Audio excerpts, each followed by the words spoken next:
3 Palestinians, including teenager, killed in Gaza protest. Gaza City, Gaza Strip. Israeli forces shot dead 3 Palestinians, including a 13-year-old boy, as thousands of people protested Friday along the fence dividing the Gaza Strip and Israel, Gaza's health ministry said. The ministry said the boy was struck in the chest, a 24-year-old man was shot in the back and another man, 28, succumbed to his wounds at hospital. It added that 126 protesters were wounded by live fire. Responding to calls by Hamas, the Islamic militant group that rules Gaza, thousands of Palestinians thronged 5 areas along the fence, burning tires, throwing rocks, and chanting slogans against a stifling Israeli-Egyptian blockade on the territory. The Israeli military said about 20,000 protesters participated. They threw explosive devices and grenades toward the troops, which used tear gas and live fire to disperse the crowds, it added. At least at 2 locations, young men with bolt cutters tore the frontier fence but did not break into Israeli territory, according to the military. Israeli aircraft carried out 2 airstrikes in what the army said was a response to the firing of explosives.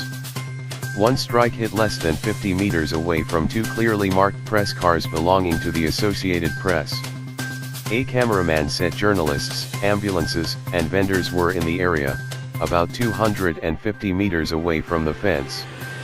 There were no casualties. Hamas, which violently seized the territory from the Palestinian Authority in 2007 after winning legislative elections a year earlier, wants an end to the blockade that has shattered the economy and put the unemployment rate at more than 50%, plaguing most of Gaza's 2 million residents.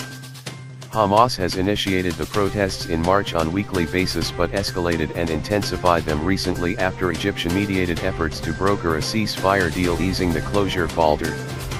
The number of participants was higher than last Friday, which, at 7 deaths, was the deadliest in the last 4 months.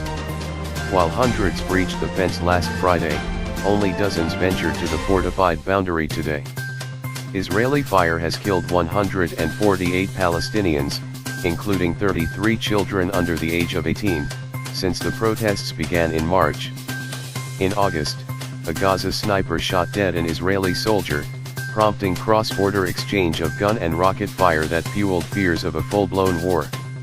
Khalil al-Hayya, a senior Hamas official who attended the rally in East Gaza, said his movement will not give up on lifting the blockade. "We don't seek confrontations, but we want freedom," he said. Earlier Friday, Hamas leader told an Israeli newspaper that another war in the Gaza Strip is definitely not in our interest. Hebrew daily Yedioth Aharonot published a rare interview with Yahya Sinwar on Friday in which he viewed a ceasefire with Israel as entailing complete calm and an end to the blockade of Gaza. He said, "Through war we don't achieve anything." Hamas later issued a statement saying the Italian reporter who conducted the interview misrepresented herself and didn't say she worked for Yedioth Aharonot. MW News. Please subscribe my channel. Thanks for watching.